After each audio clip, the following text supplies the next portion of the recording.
Hey folks, last night was part 2 of the Season 2 premiere of The X Factor on Fox, with auditions once again in San Francisco and Providence. The final numbers are in for the Wednesday night premiere, and they are verging on abysmal. For Season 1, Cowell said that anything less than 20 million for the Season 1 premiere would be disappointing, so they opened to 12 million. He fired everybody and decided to start again and pretend like the first season never happened. This season opened to less than 9 million. That is a huge drop. I guess it's pretty obvious now that Paula Abdul was not the problem. I'll bet she's somewhere having a good laugh right about now.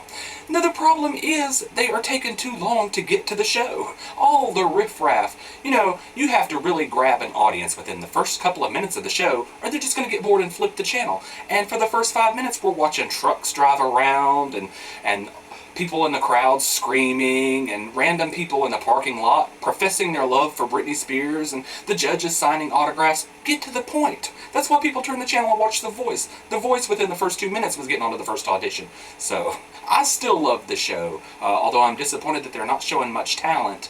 But I'm really still excited about it, and I hope it gets better. But they're going to have to cut out all this riffraff, or I feel like I might be the only one left watching. Anyway, the first audition was 16-year-old Johnny Maxwell. Is that his real name, or did he just make it up? It sounds like one of those rock stars from the 50s. Johnny's mom reminded him that this wasn't an audition, that it was the performance of a lifetime. She says that she's known since he was a baby boy that this is what he was born to do. Oh, please. You didn't even know if he had any talent. Hell, at that time, you had no way of even knowing if you were going to be able to get him potty trained right. So I don't know if I believe that. Anyway, Johnny performed an original song called All These People. I think he needs to work on the songwriting because it wasn't very catchy, even though L.A.Reid was singing along with it. Don't y'all hate when he does that? They need to turn off his microphone when people are trying to perform. But yeah, I wasn't crazy about the song. When it started, the singing was okay, and then he rapped, and the rapping was okay, and then he went back into singing, and it was terrible.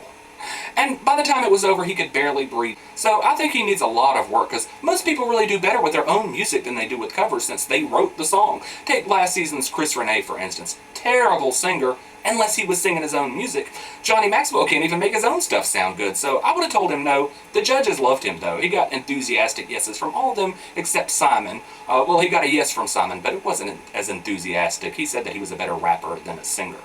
Next was 22-year-old dancer Lexa Berman. Well, we all know that dancer is just the politically correct term for stripper. She's another one of those girls that thinks that she's better than everybody else. She says that she knows what she wants and she'll do anything to get there. And I don't doubt that. She says she doesn't have a plan B. If this doesn't work, she's just going to have to marry rich. Lexa, that is a plan B. Simon said that she was like Jersey Shore meets the Kardashians, which to me means super annoying with a double dose of no talent. But I think Simon meant it in a good way. He obviously likes the Kardashians, since we all know he's trying to get Khloe Kardashian to host the show, which I think would be a mistake. Anyway, she sang Too Close, and it wasn't the worst thing I've ever heard. She might be okay for one of those groups that value looks over talent.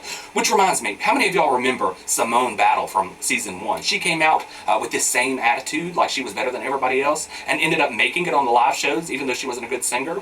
She's now one of the new Pussycat Dolls. So there might be some hope for this girl, but not on this show. Britney said that it was one tone the whole time and it was really boring, so it was a no for her. Demi said that she was overconfident and unlikable, so it was a no for her too. Simon likes her attitude, so he gave her a yes, but it really didn't matter at that point. Next, we got about a half a second of 17-year-old Dylan Osborn singing I'm Feeling Good, which is a terrible song choice, and he messed it up right from the first note, so it was obviously a no for him. But he got Demi Lovato to flirt with him, so I guess that's a good consolation prize. 19-year-old Ezekial McCarter showed off his six-pack, which was nice, but to enjoy his singing, I think I'd need at least a 12-pack. I think 19-year-old Tommy Patterson was attempting to sing I Have Nothing, and Britney said, "You can't destroy that song, sweetie." Yes, Britney, obviously you can. Next up was 34-year-old tech support operator Jason Brock. When he was standing in line, the girl next to him said that he reminded her of Elton John. Not even just a little bit. I guess she hasn't spent a whole lot of time around flaming gays, and we all just look alike to her. Anyway, Jason has already worked out a whole show in his mind, complete with dancers and glitter explosions, and this was your classic Susan Boyle type audition, where you expect it to be a joke, but when he sang New York State of Mind, it was fabulous. The judges loved him, and I really hope he does well, because I, for one, would love to see a contestant on the live shows that actually wants to put on a big, flashy, outrageous show. Well, last year I know they had a lot of dancers and special effects, but they seemed to be more distracting than an actual part of the show. So you got a standing ovation from everybody except Simon, but Simon did love it. Britney said it was magnificento. L.A. said it was completely flawless. Demi wants to fall in love with him. Demi, I don't think you're his type. So as for easy yeses, I do hope that next time we see him, he'll have a song that isn't so old-fashioned. Next up in Providence is yet another Britney stalker, 20-year-old Patrick Ford. He said that meeting Britney Spears is like meeting God. With that kind of attitude, Patrick, I don't think you're ever going to have to worry about meeting God. This dude is more obsessed with Britney than Chris Crocker is. He even thinks he looks like Britney and she might be his sister. If he wins the $5 million, he wants a nice-ass house, a nice-ass car, and a girlfriend named Britney Spears. I don't think Britney Spears herself would have you. You can't buy her with $5 million, but I think Lexa Berman might be willing to change her name if the price is right. Anyway, he brought along a dozen roses for Britney and thought maybe he'd win her over by singing Circus. All that he got was a no from her. He was hoping for at least an explanation. You know, a lot of celebrities are nice, even to their weird and obsessed fans. Britney Spears is just annoyed by hers. And the last of the night was 13-year-old Carly Rose Sonenclar. She said that getting a yes from the judges would be one of the best moments of her life, which is easy to say when you were only born a few months ago. She sang I'm Feeling Good. I am so sick and tired of that song. I mean, if Simon Cowell really wanted to make this show feel fresh, he would make a list of about 50 songs that have been done to death on American Idol and never allow them on this show.